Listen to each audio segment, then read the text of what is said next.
ಇವತ್ತಿನ ಹಲ್ಕಟ್ ರಾಜಕಾರಣಕ್ಕೆ ಇವತ್ತು ಅನೇಕ ಹಿಂದೂ ಕಾರ್ಯಕರ್ತರು ಬಲಿಯಾಗಿರ್ತಕ್ಕಂಥವ್ರು ಗುಲ್ಬರ್ಗಾ ಜಿಲ್ಲೆಯಲ್ಲಿದ್ದಾರೆ. ಅವರ ಪ್ರಾಣಕ್ಕೆ ಬೆಲೆ ಇದೆ, ಅವರ ಪ್ರಾಣಕ್ಕೆ ಬೆಲೆ ಇದೆ. ನಮ್ಮ ಭಾರತೀಯ ಜನತಾ ಪಾರ್ಟಿಯ ಕಾರ್ಯಕರ್ತರ ಜೊತೆಯಲ್ಲಿ ನಮ್ಮ ಹಿಂದೂ ಕಾರ್ಯಕರ್ತರ ಜೀವನ ಜೊತೆ ಚೆಲ್ಲಾಟ ಆಡ್ತಕ್ಕಂಥ ಕೆಲಸ ವೇದಿಕೆ ಇರ್ತಕ್ಕಂಥ ಯಾವುದೇ ನಮ್ಮ ಪಕ್ಷದ ಮುಖಂಡರು ಮಾಡಬಾರ್ದು, ಯಾರು ಕೂಡ ಮಾಡಬಾರ್ದು.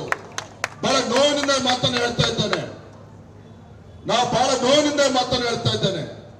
ಇವತ್ತು ಭಾರತೀಯ ಜನತಾ ಪಾರ್ಟಿ ಕರ್ನಾಟಕ ರಾಜ್ಯದಲ್ಲಿ ಇಷ್ಟು ಭದ್ರ ಬುನಾದಿ ಸಿಕ್ಕಿದೆ ಅಂತ ಹೇಳಿದ್ರೆ ನಮ್ಮ ಕರ್ನಾಟಕ ರಾಜ್ಯದಲ್ಲಿರ್ತಕ್ಕಂಥ ಲಕ್ಷಾಂತರ ಕಾರ್ಯಕರ್ತರು ತಮ್ಮ ಪ್ರಾಣದ ಹಂಗನ್ನು ಕೂಡ ಲೆಕ್ಕಿಸದೆ ತನು ಮನ ಧನ ಎಲ್ಲವನ್ನು ಕೂಡ ಅರ್ಪಿಸಿ ಇವತ್ತು ಭಾರತೀಯ ಜನತಾ ಪಾರ್ಟಿಗೆ ಭದ್ರ ಬುನಾದಿಯನ್ನು ಹಾಕ್ತಕ್ಕಂಥ ಕೆಲಸ ಮಾಡಿದ್ದಾರೆ.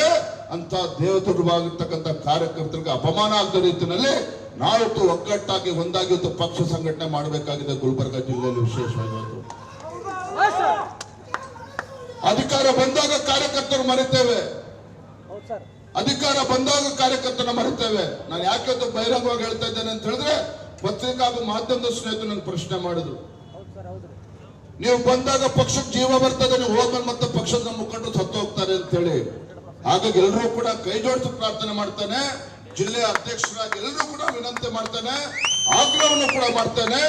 3 ವರ್ಷಗಳ ಕಾಲ ಹೋರಾಟದ ಪರ್ವ, ಹೋರಾಟದ ದಿನಗಳು, ಎಲ್ಲಿ ಕಾರ್ಯಕರ್ತರಿಗೆ ನೋವಾಗ್ತದೆ, ಎಲ್ಲಿ ನಮ್ಮ ಕಾರ್ಯಕರ್ತರಿಗೆ ಅನ್ಯಾಯ ಆಗ್ತದೆ, ಎಲ್ಲಿ ನಮ್ಮ ಹಿಂದೂ ಕಾರ್ಯಕರ್ತರಿಗೆ ಅಪಮಾನ ಆಗ್ತದೆ, ನೀವೆಲ್ಲರೂ ಕೂಡ ಒಗ್ಗಟ್ಟಾಗಿ ಒಂದಾಗಿ ನೀವು ಪ್ರತಿಯೊಬ್ಬರು ಕೂಡ ಹೋಗಿ ಅವರಿಗೆ ರಕ್ಷಣೆ ಕೊಡ್ತಕ್ಕಂಥ ಕೆಲಸ ಮಾಡಿ, ಯಾವ ಗಂಡಸಿದನ ಕಾಂಗ್ರೆಸ್ ಪಾರ್ಟಿನಲ್ಲಿ ರಾಜಕಾರಣ ಮಾಡೋದಕ್ಕೆ ನಾನು ಕೂಡ ನೋಡ್ತೇನೆ. ಇಲ್ಲ ಅಡ್ಜಸ್ಟ್ಮೆಂಟ್ ರಾಜಕಾರಣ ಮಾಡೋದಕ್ಕೆ ನಮ್ಮ ಕಾರ್ಯಕರ್ತರು ಪುಕ್ಕಟೆ ಏನು ಬಂದಿಲ್ಲ, ಯಾರು ನಮ್ಮಿಂದ ಏನು ಅಪೇಕ್ಷೆ ಇಟ್ಕೊಂಡಿಲ್ಲ. ನಾವು ಕೈ ಜೋಡಿಸುವಂತ ಮಾಡ್ತೇನೆ.